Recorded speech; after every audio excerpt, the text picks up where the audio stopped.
Yo guys, welcome back to a brand new video. It's been a minute since I've uploaded, mostly because I've been moving, hence why the audio sounds a little bit echoey. Anyways, I wanted to talk about the Pokimane drama because it's just fucking silly. So we can start from the beginning. Pokimane made cookies that were repackaged, rebranded, and sold them for I think a total of $28. Now there was a lot of people who didn't like this because the cookies were overpriced, despite the cookies also using ingredients that are supposed to be, more healthy, which typically is more expensive. But people weren't really upset about that in of itself. They were more upset about the fact that she had packaged, rebranded, and sold those cookies for the price that she's selling them at. Now, people got so heated over this to the point where they started harassing her. I think they started DMing her. People were calling her like a terrible person and stuff. And after all this whole shit started, Pokimane was on stream and she called people who couldn't really afford her cookies broke. That essentially sums it up. But the funny thing about this situation is the irony on both sides. A lot of people are jumping Pokimane shit, and rightfully so, because of what she said. Now, my girlfriend and I had a pretty lengthy conversation about this, and we both came to pretty much an agreement that practically everybody who buys products have bought products probably within this last week that have been rebranded, repackaged, resold. So going to the extent of harassing Pokimane is pretty fucking retarded. And when I was talking to my girlfriend about this, I kind of used an analogy for this. Like, say you go to a store that sells TVs, you see a very expensive TV, you say, I can't afford that shit, and then you fucking leave. It's really that simple. Now, on the other hand, people are completely inclined to complain about this, like they have every right to. If you think these cookies are expensive, which in all honesty they are, you can fully express that. But people going to the extent of messaging Pokimane and like absolutely losing their shit over this, I think it's silly. Now that hypocrisy is kind of pointed out, I'm gonna show the clip of what Pokimane said in the stream. When people are like, oh my god, $28 for cookies? It's 4 bags. That's $7 a bag. I know math is hard when you're an idiot, but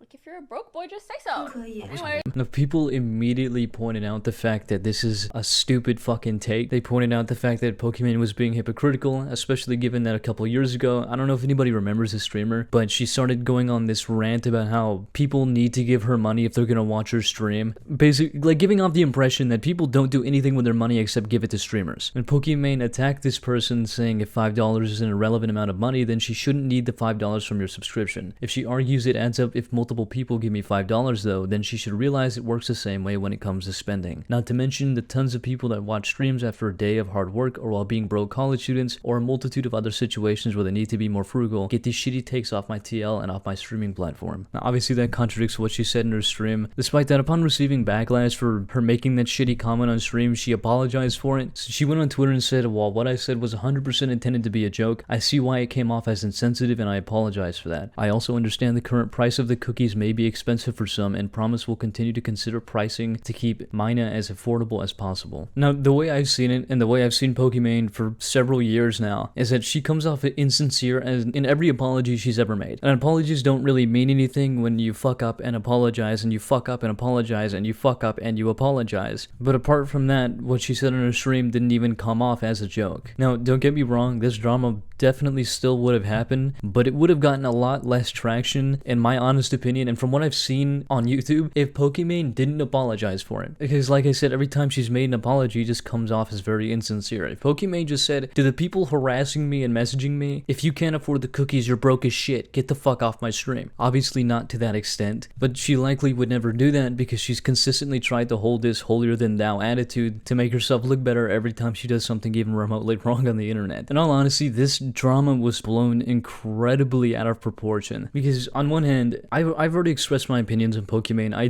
don't like her. She's very two-faced. I think her apologies are bullshit, and I think people can see right through it, hence why I think she got more backlash after the apology than she would have if she didn't say anything or just owned it. On the other hand, people going to the extent of messaging and harassing people because they don't want to buy cookies that they have the option to not buy, I think is fucking stupid. But regardless, no matter what happens, every big streamer, every big creator who makes a product and sells it, they're gonna get hate for it. It's bound to happen. But every time Pokimane gets hate for something, she doesn't handle it well because her first reaction is, I need to save my image right now. What's the shittiest apology I can think of? Also, the people defending Pokimane makes this look significantly worse too. It makes her look worse, which is the funniest fucking part about it. Like, a great example is Hassan. Hassan, someone who hates capitalism, is defending Pokimane for one of the most cliche capitalist marketing strategies known to man. Dude, he spent an hour talking about it. It is not that big of a deal. And then you have Nadia coming out and making a tweet saying, you guys have people like Neon, Jack, Sneeko, who average thousands of viewers and do nothing but spread negativity and harass people in public. But when a girl sells cookies, that's when y'all want to speak out. The immense hatred towards women on the internet is unhinged. Now, first of all, I don't know who she's talking about when she's talking about Jack, but Neon and Sneeko are some of the most hated people on the internet. I'm not even joking. About 5 minutes before making this video, on my recommended, I got a video of talking about